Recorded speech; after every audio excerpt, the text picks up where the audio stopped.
please, Ricardo. I just started recording. Thank you.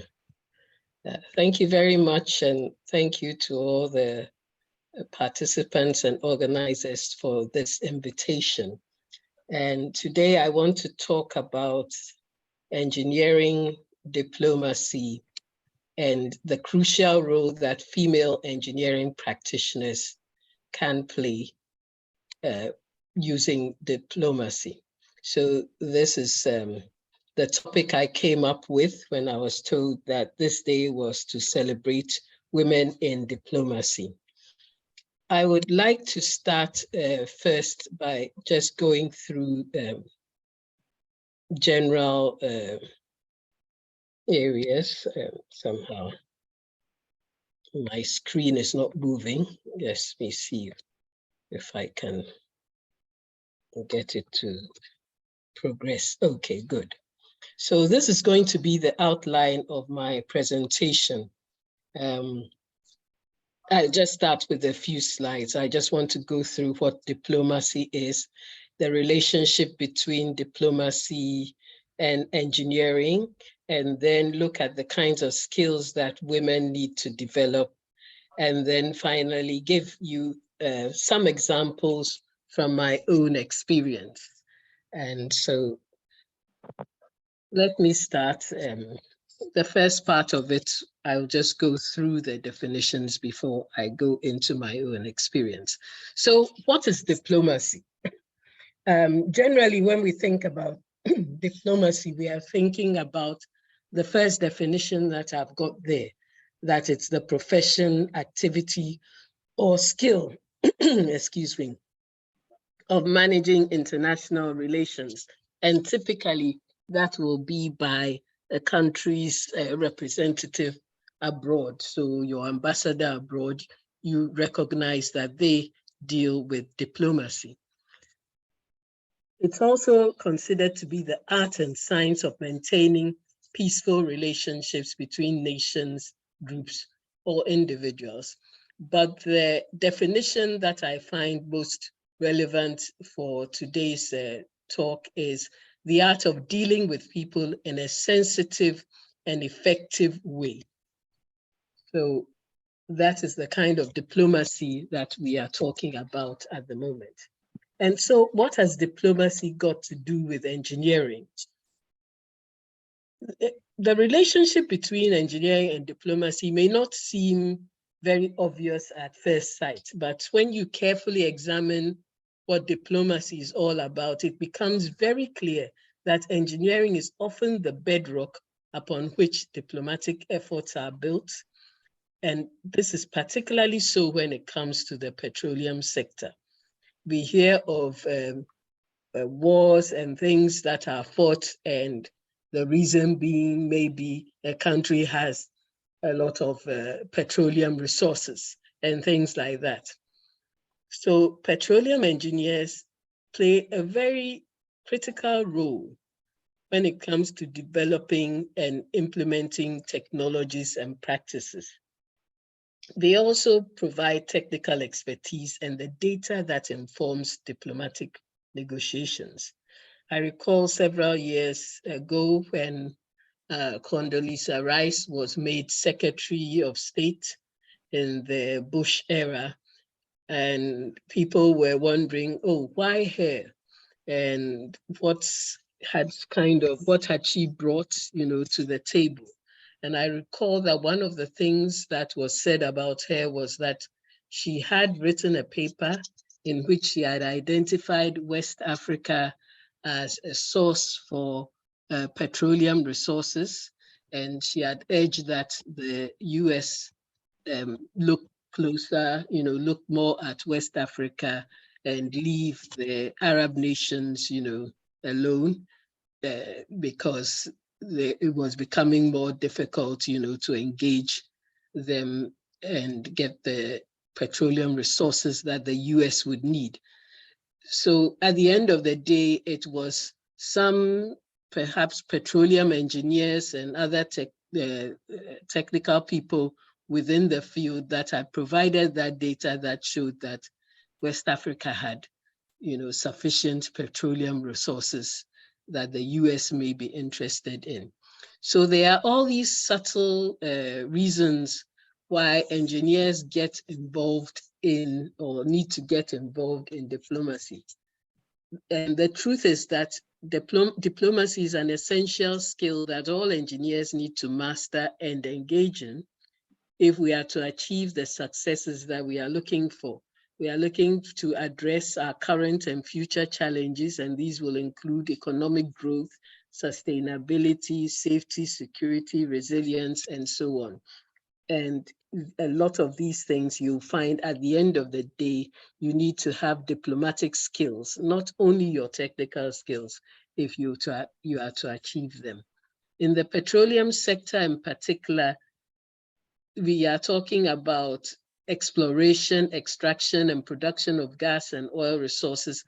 And because these resources often hold such a significant and economic strategic importance for the country, diplomacy comes into play when the countries engage in agreements, they negotiate contracts and agreements and partnerships and so on.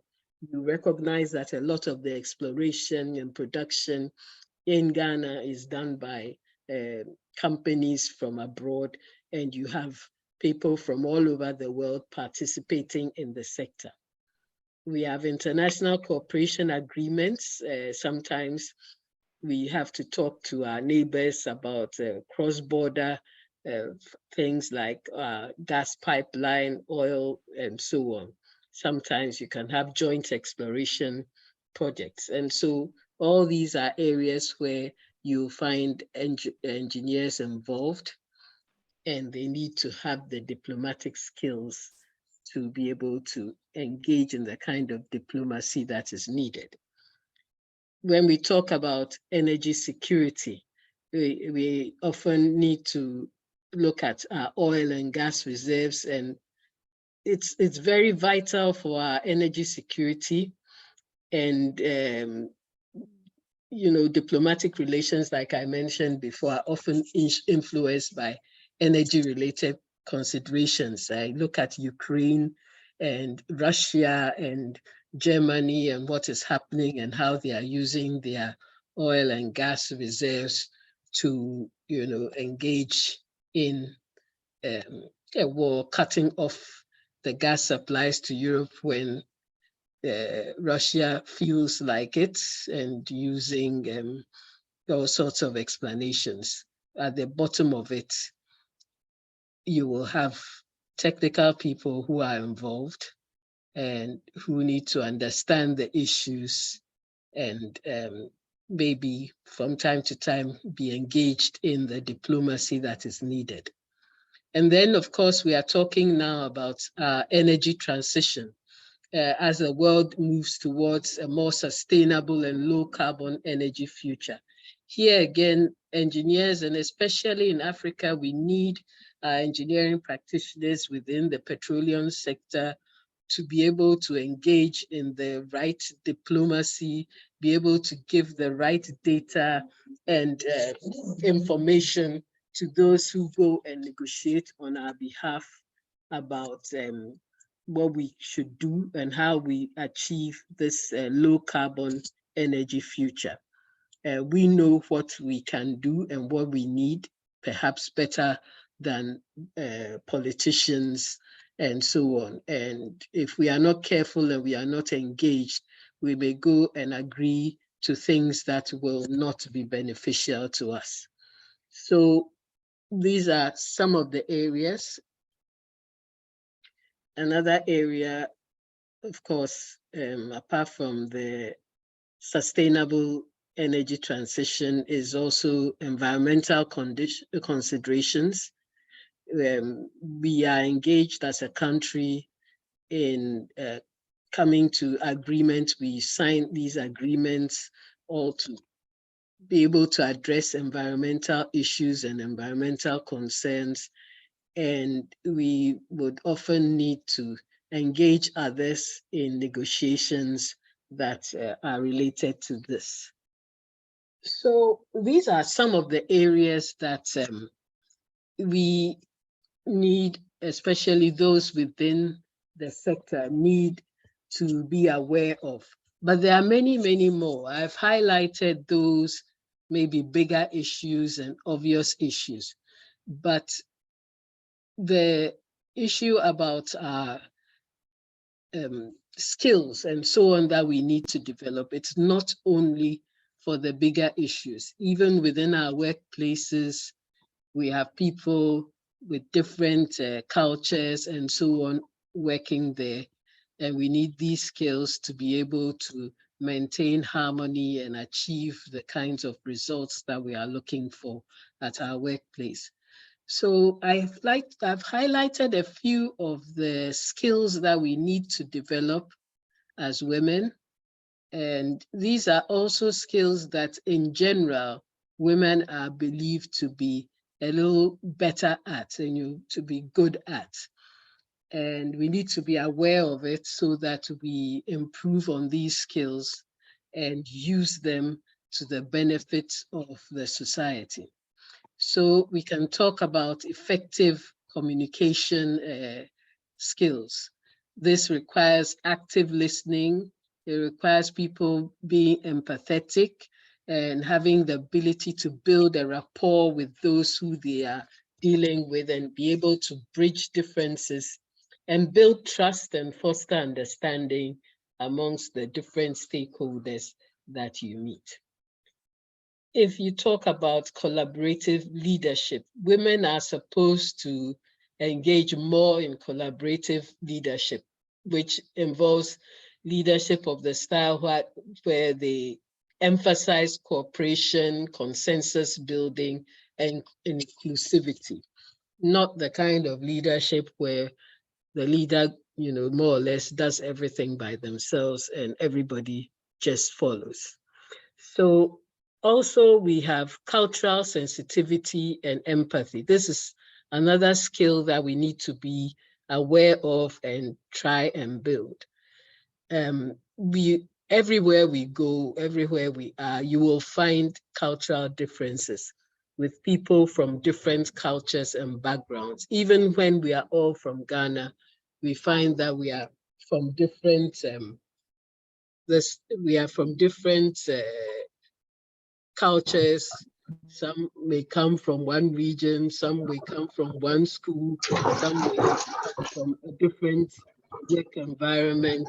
And you have to be able to navigate all these differences and be able to see people's perspectives, treat them with respect and understanding, and also appreciate diverse viewpoints so that you can forge connections across various boundaries.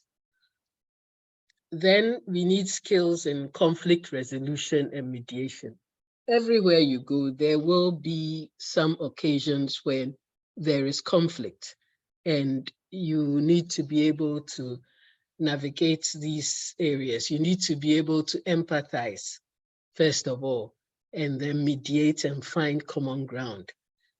These skills are essential if you are going to resolve the disputes that will by all means come your way sometime during your work experience. And you need to also have skills in, de-escalating conflicts when everybody is also fired up and, bent on disagreeing with each other. You need to find ways of de-escalating situations and negotiating and facilitating dialogue so that you can come up with a peaceful outcome. Then, of course, as women, you should engage yourself in advocacy for gender equality and inclusion. Just by merely being women, you can be very powerful advocates for gender equality and inclusion of other marginalized groups. Because the more you shine at work, the more you advocate for other females to join you in the profession, the more people accept other females in the profession. I recall that when I became president of the the Federation of African Engineer Organizations. A lot of countries were, really surprised. It hadn't occurred to them that their female engineers too could rise, to the top. And just by that mere example of being a female in a position like that, more and more countries are now proudly electing their females to be presidents of their organizations. And every time they do elect a female, they're very proud to announce it and tell them, we have also done this, And so just by being a female within the field and working and using all your skills, especially your diplomatic skills, you help to highlight, you help to advocate for gender equality. You can also highlight gender issues. You can advocate for women's rights and so on in your workplace, using all the diplomatic skills that you can master. And then, of course, promote policies and initiatives that create a more inclusive and equitable outcome for everybody. Then problem solving and innovative thinking. Already as engineers, problem solving is one basic that you have been taught. I was told that we did so much maths and engineering just to be able to develop our problem solving skills. So you have that already as engineers. And because you are women and you have different experiences and different perspectives, you can also bring fresh insights and innovative thinking into situations. And you need to be able to recognize this, recognize that you are different and you have different experiences, and don't feel shy to bring those, your ways of thinking to situations. Don't think that you must behave like the men because you are an engineer, you see only men around you, you want to be accepted, you start to behave like men. That defeats the whole purpose of having women in engineering. You need to maintain your different perspectives and bring that kind of innovative and fresh thinking to situations. It helps in, creativity. It helps in building more resilient solutions. It helps when you have complex problems to solve, and it helps in identifying innovative solutions. So yes, problem solving, innovative thinking, maintain your different perspectives as women. Then you should also develop skills in mentorship, because if you have managed to go far in the field, you need to have more experienced, more women joining you. You cannot, and we cannot be just a few within the field and sit down and feel satisfied. To have the full benefit of women's own different perspectives and experiences, we need to have many more within the field. We need to reach the situation where we are reflective of society. We have 10% of the workforce in every field as women. It becomes very difficult if you are the only female in a room full of men trying to advocate for a position that the rest do not really appreciate because they don't have the experiences that you have.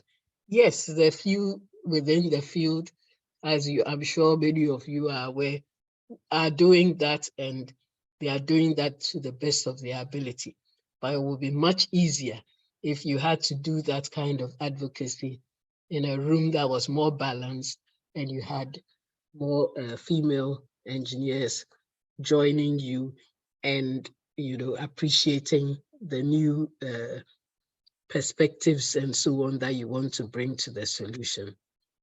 I've always said that in my position as president of FIRE, anytime I got together with the other female engineers, and I had an idea that was being discussed, maybe something I tried to put across that others found it difficult to appreciate. Anytime I met other female engineers, and it didn't matter from which country they came, they got it immediately. And I would often ask that, why is it that you get what I'm trying to say so quickly? But I found it so difficult to get the men to understand. It's because maybe we have the same kinds of experiences, and therefore we have a different way of looking at things. And let's really make sure that we improve those skills that we have. And how do we do that? We can sharpen these essential skills in diplomacy. Whenever you have a course in something like communication skills, negotiation skills, any of the skills that I've mentioned, just take the opportunity and take those courses. You'll be surprised. A one-day course and so on can really affect your life. It can make a big change. So take those opportunities. It can be online, it can be in person, whatever opportunity, just take it. And of course, the other thing is practice makes perfect. So use everyday situations to sharpen your skills. So whether it's in negotiation, and every morning, every day, I negotiate with my grandchildren. So that's one of the skills that women have naturally from practice. I'm sure many of you negotiate with your young children. And then you should also find mentors. Mentors help. You know, you have a situation, look for somebody older who may have been through a similar situation before and can advise. Sometimes you may need more than one or two or three. Go for advice when you need it. Let them help you understand how to negotiate and handle a situation. And you would find that you sharpen your skills in this area. And of course, your mentors don't necessarily have to be women. Depending on what issue it is, you can learn from anybody. So try and sharpen these essential skills in diplomacy. Now, let me talk a bit about my experiences. I would like to say, first of all, that I've had to use skills, a lot of the skills, if not all the skills that I've mentioned during the course of my life. And they are not things I was aware of. They are things that just happened, and I found I just had to behave in certain ways to be able to achieve the objectives that I was looking for. So in the passage of the Engineering Council Bill, which is now the Engineering Council Act, Act 819, we had to go through a whole exercise. I joined the institution at a time when there was a bill already prepared. Some efforts had been going on to get this bill passed into an act. And the bill was basically concentrated on professional engineers. And the bill was not going anywhere. The bill was, efforts had been made. The engineers had tried to meet with parliamentarians and so on, and every effort that was made was sort of met with a roadblock.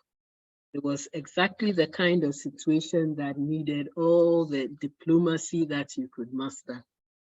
And that was at the time when I got on board. And I realized a few things when I joined, and that was the time I joined as executive secretary. I had previously been working as the director education and training, and I'd left for some years, and I came back as executive secretary. There were a number of problems. First of all, there was another organization for engineering practitioners now called the IET, the Institution of Engineering and Technology. And we had members there who were engineering practitioners, and we had the GHI, the Ghana Institution of Engineering. And I found the two bodies were not talking. And here we were trying to promote an Engineering Council Act. So every time that the act went anywhere near Parliament, somebody from the other body, the Institution of Engineering and Technology, will shoot it down. And so I thought that, well, we are all really trying to achieve the same thing. So why not do it together? It took, fortunately for me, I had friends in the IET. It took me bringing them on board, getting them together, letting us have talks together, which culminated in an MOU, which I drafted. And we signed this MOU to pursue the act together. And to cut a long story short, we did that together. We were able to achieve what we wanted together. And all the difficulties that had been encountered at the time were sort of melted away. I did have to de-escalate situations. I recall very well when we were going to sign this MOU, we had a hall very full, and some of the people who had come there from both sides were all very bent on making sure that we did not sign any MOU, because at that time they thought it was a merger. But I had that recognition. I understood what their fears were.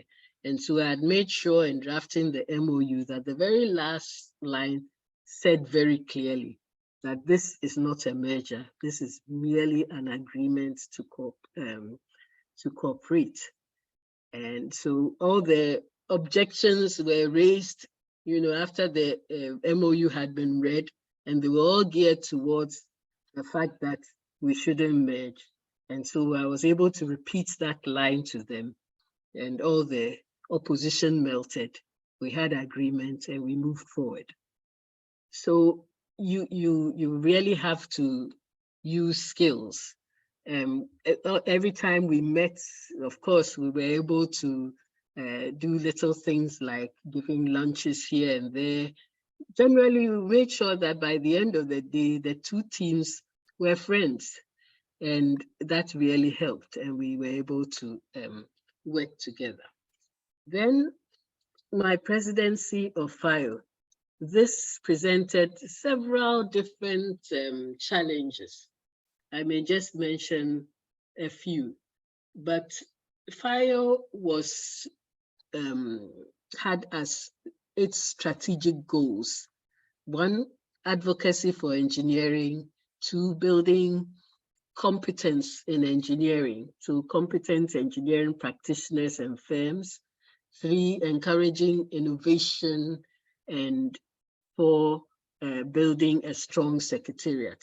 So this engineering advocacy that we needed to engage in meant meeting, public figures, presidents. I was fortunate to meet a vice president in Zambia, president in Ethiopia, and so many people at a higher level. And every single opportunity we got, we used to advocate for engineers, to ensure that governments understood their importance in national development. And we also used to advocate for women.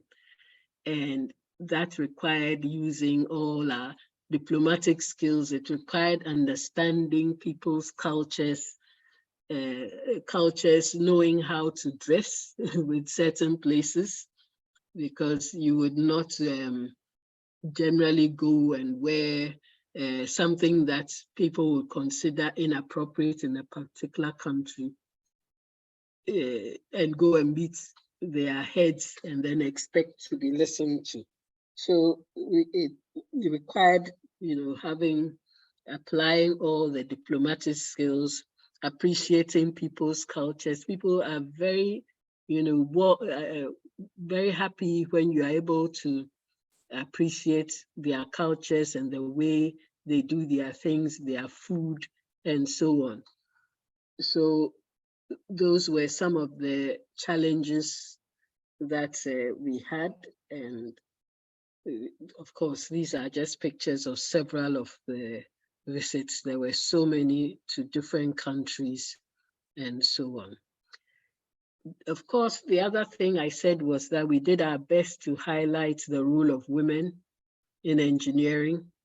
And as part of that, my committee on women in engineering launched what they call the Hall of Fame for African female engineers. And the very first one involved voting for different candidates. And we had a winner from Egypt with the most votes. This did so much for engineers, especially female engineers in Egypt.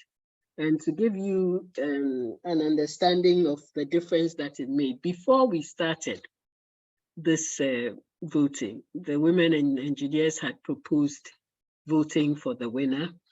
And we were told that in Egypt, that would not be acceptable. And so we had to talk to them and tell, oh, this is Africa-wide.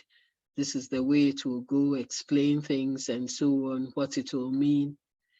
And they were convinced, you had to be sensitive to their cultures and so on, because they told us it was culturally unacceptable for them to vote for someone for this position. But we gave them, examples and so on, and they managed to, or they agreed. And in the end, it was one of their candidates that won the position, and they were so delighted. They announced the results even before we officially announced the results. And I was in Egypt where they even celebrated this win. And of course, it did a lot for women, especially in engineering in Egypt. So there are several ways in which we can apply our knowledge of diplomacy and use it for the benefits of the society. Women engineers can make significant contributions when they apply their unique skills and perspectives to diplomacy. We have technical skills as engineers, but our skills in communication, collaborative leadership styles, cultural sensitivity, conflict resolution skills, and advocacy for gender equality and of course, problem-solving approaches and mentorship efforts can all make a difference, which can enhance and advance cooperation and understanding, as well as promote inclusive outcomes. At the end of the day, we are looking for peaceful outcomes that everybody is satisfied with. We recognize that petroleum is a very important resource that can have very profound impacts on national development when properly harnessed.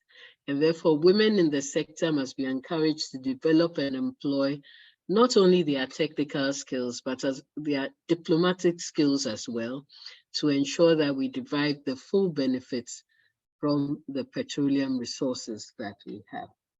Thank you very much, and I'll be very happy to take any questions that you have. Thank you. Wow, that was a very insightful presentation, and we are privileged to have learned a lot from your experiences. They say that experience is the best teacher. We don't have to go through certain things to learn from them, but we get to learn from someone who has gone through them. During your presentation, you told us about essential skills that we will need: communication skills, excelling in your field, which also creates the avenue for other women to also be heard of and accepted.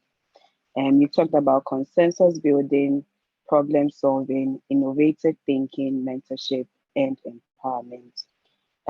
I'll go first with the questions. When you were speaking, you spoke about challenges you faced during certain positions that you occupied, being a woman in male-dominated fields. My interest is how certain challenges you faced while running for office. For example, you were the first female president of GHI. What challenges did you face while trying to get your male counterparts to support you instead of their fellow male candidates? And how did you overcome them?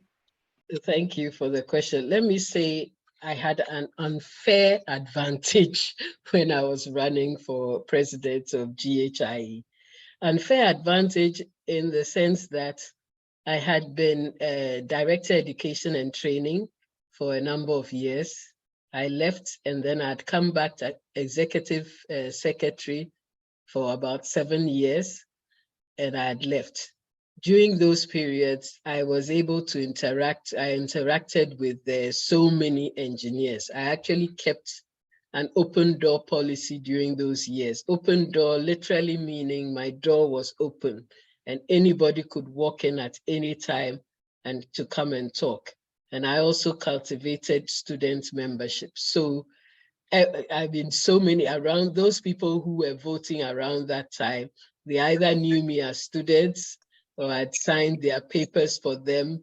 And, you know, they knew me personally. So it was not a competition. I really did feel sorry for the gentleman who stood with me, but it was a very clear win. That's why I had the courage to go.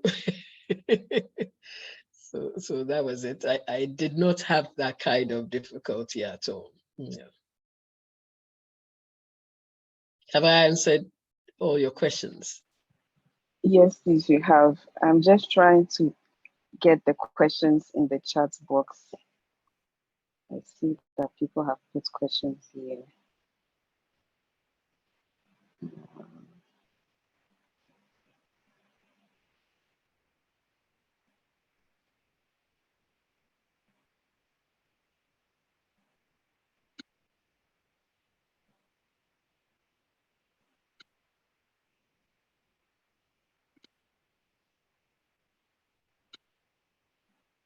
I'm not sure why I'm not able to see it.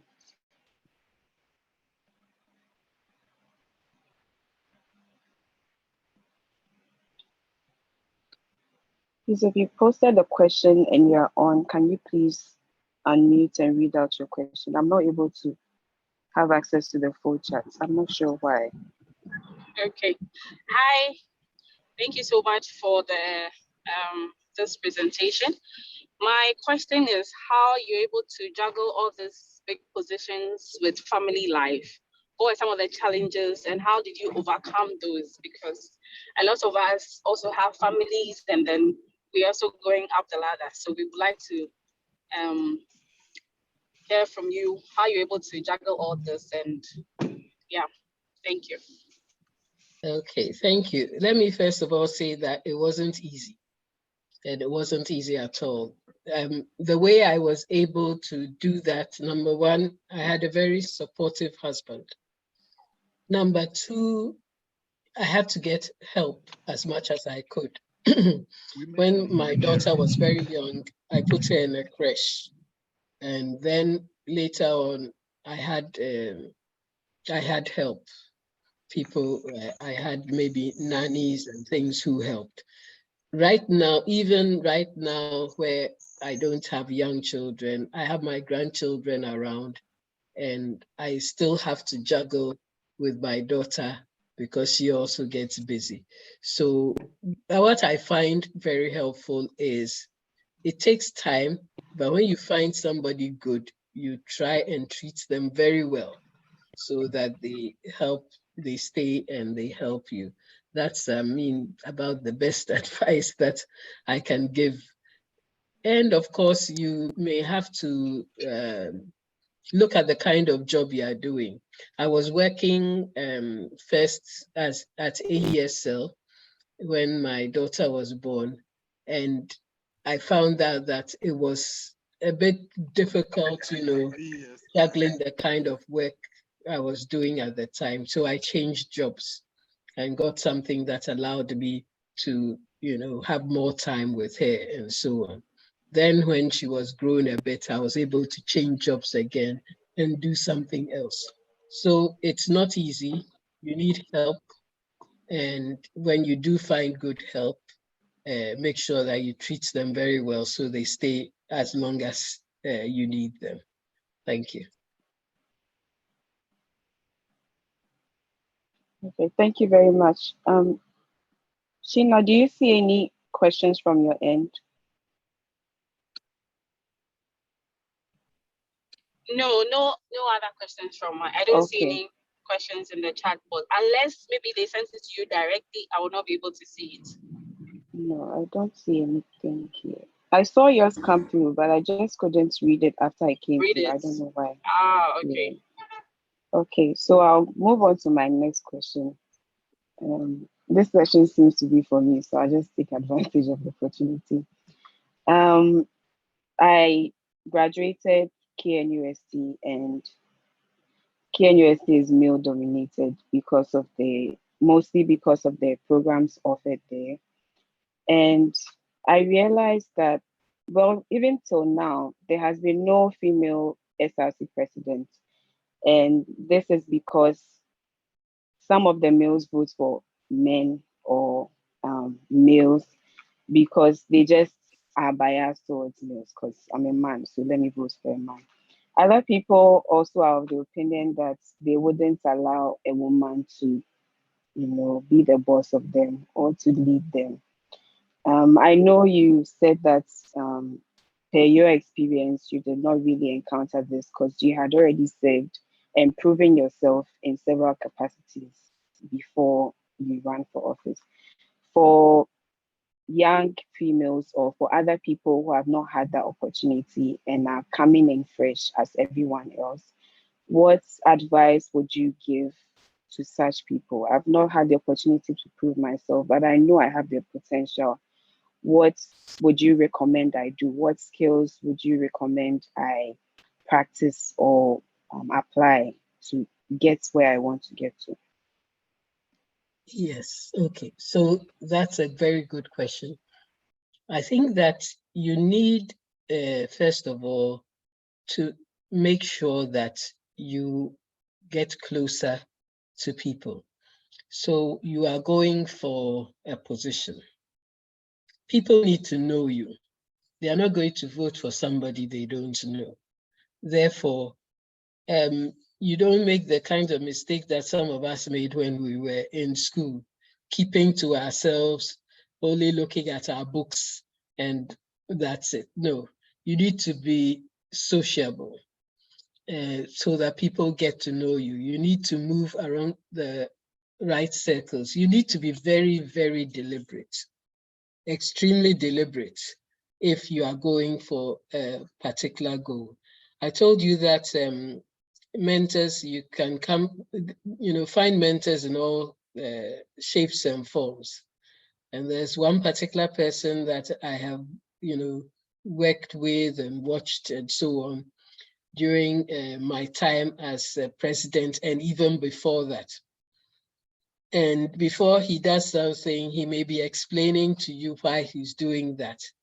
And he works with a goal, long-term goal, 10 years, some of it 10 years, a 10-year plan and so on.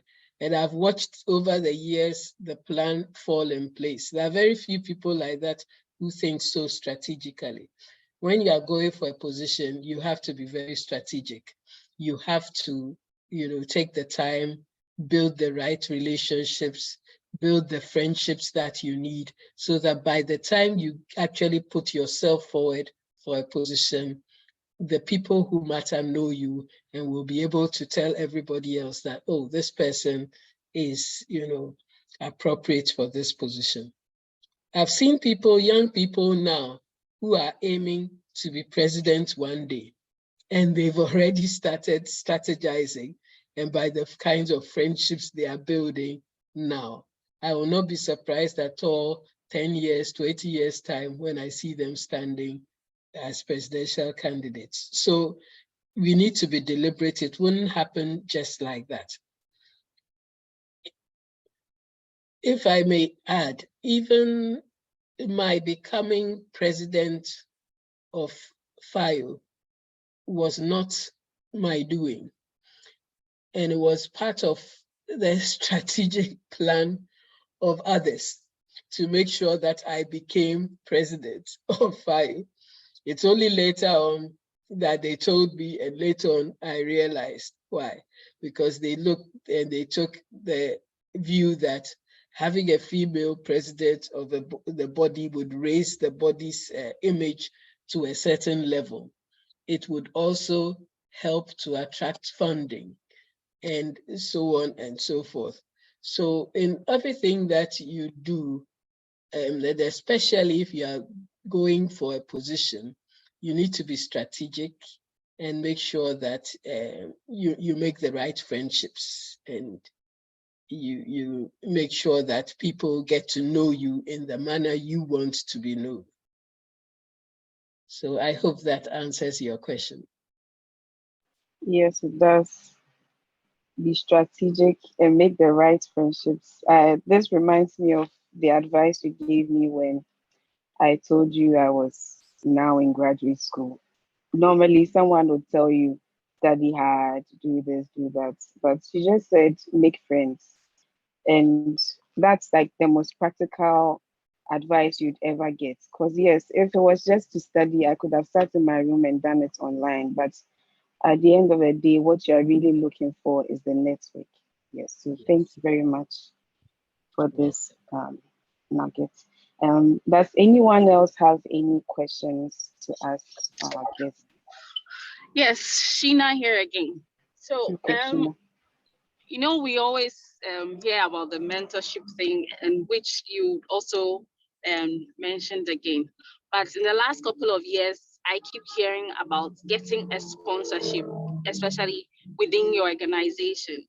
So what happens if you don't get that sponsorship? Because people keep saying that when you have a sponsor within your organization, it helps fast track your progression, especially in companies where it's very slow when it comes to rising to the top, and especially for women.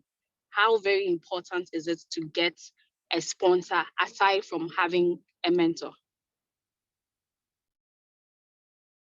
Okay, a sponsor helps if you can get a sponsor, but many of us will not be able to get sponsors. So it is yes, it's desirable if you can get a sponsor, but don't depend on that, because you may not be able to get a sponsor. And so what do? You still have to progress. You still want to be able to move, higher up the ladder.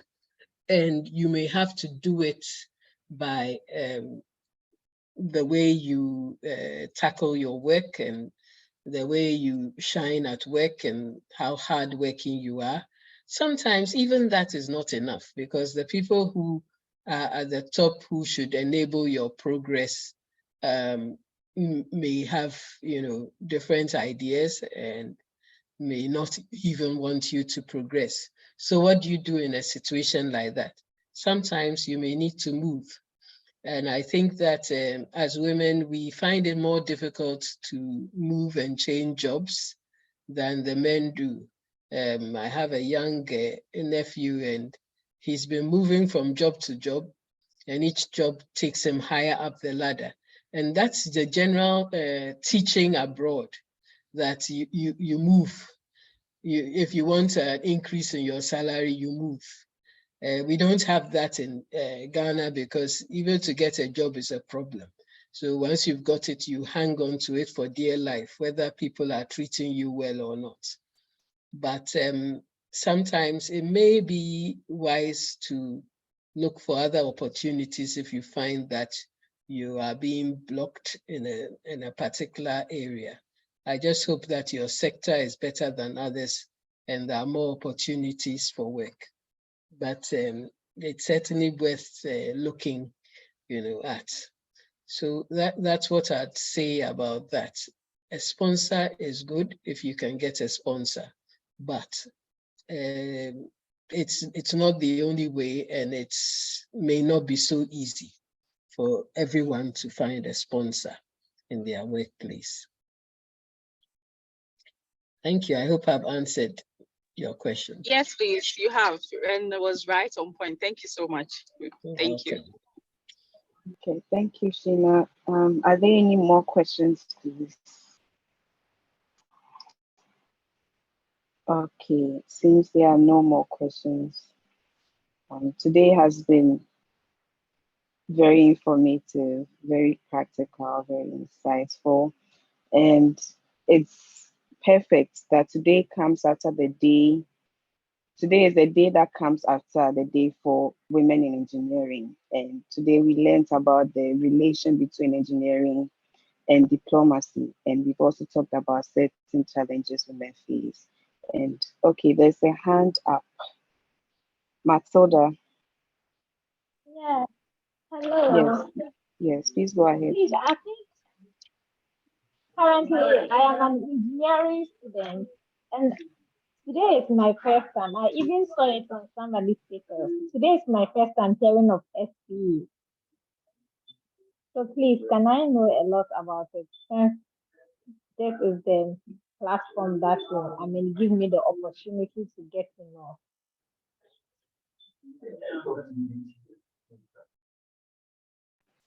So this would go to us, the SPE people. So I'll tell you a little bit about SPE. So SPE stands for Society of Petroleum Engineers, and it's not just for engineers, it's for everyone who works with or in the industry of oil and gas, and for engineering students as well. And then it also encourages second cycle students to take up roles or to aspire to be in roles that have science, technology, engineering, and math. So that's a brief description of SPE. It has a lot of opportunities, training, mentorship. You get to attend conferences, you get to participate in different competitions that will help you grow and to advance in your career. You can, I don't know whose status you saw it on, but you can contact the person and then they'll get you in touch with the leadership or any of the membership of SPE to get more information on it. The website has also been posted in the chat. You can also go there for more information. Matilda, I hope your question is answered. Yes, please. Yes, please. Thank you very much. Okay. So are there any more questions, comments, contributions, anything? Okay, let me ask one question. Madam Kalyan, please. Madam Kalyan, please, how did organizations such as GHIE shape your professional career growing up as an engineer?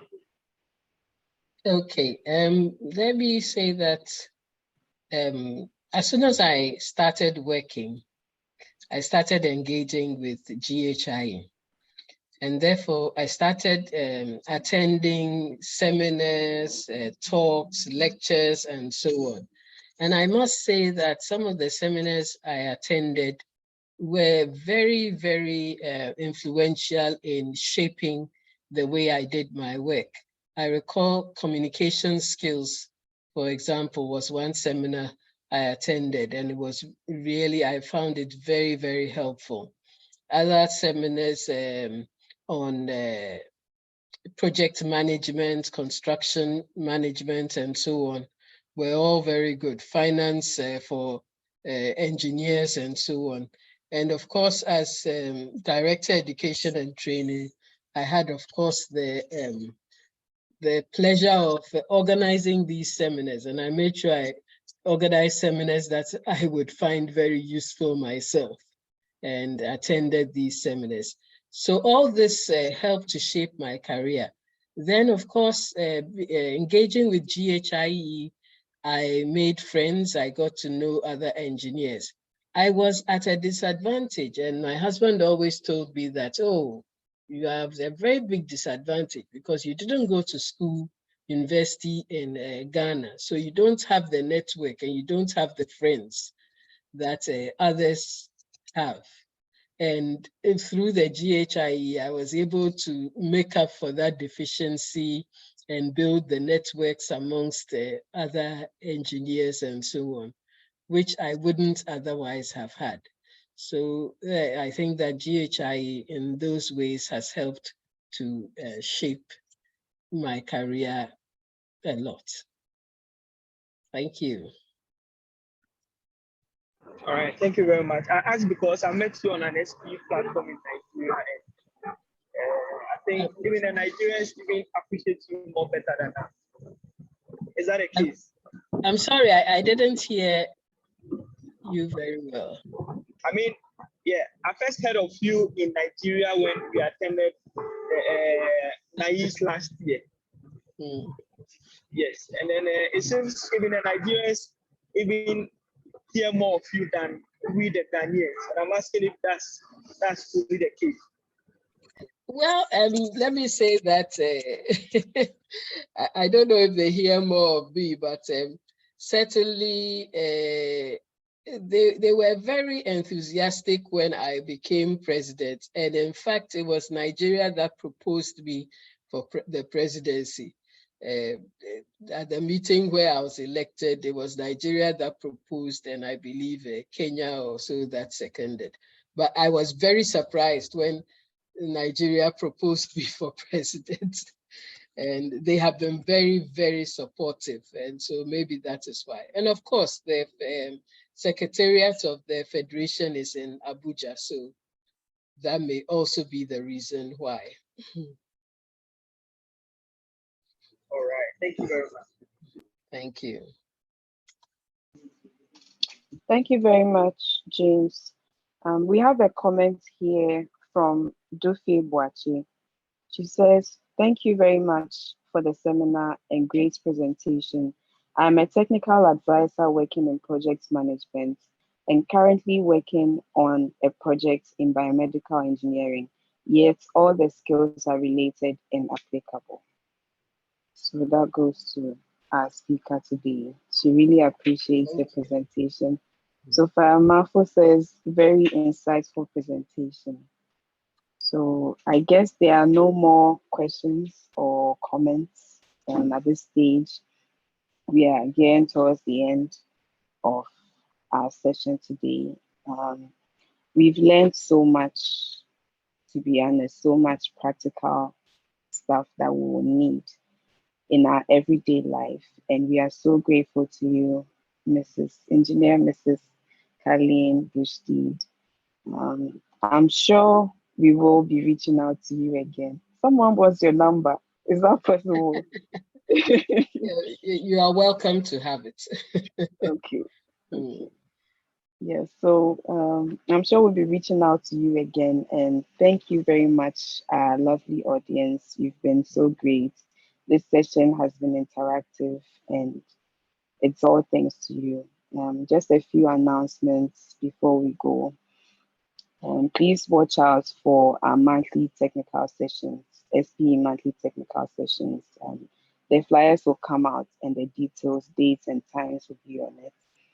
We also have the SPE Ghana Tech Talk, which is coming soon. And we also have the NICE conference, where James said he first heard of our guest speaker. And that is going to happen in Nigeria from the 30th of July to the 3rd of August. I'm sure you'll be there this year too as well. That's actually the first time I met her too. I actually have a picture from then. And that's when I started talking to her. Sheena asked if you're available to mentor. And I guess the answer will be yes. I'm available. As once you can reach me, no problem. Okay. Okay, so thank you so much for today. We are very grateful, and thank you, our audience, for this session.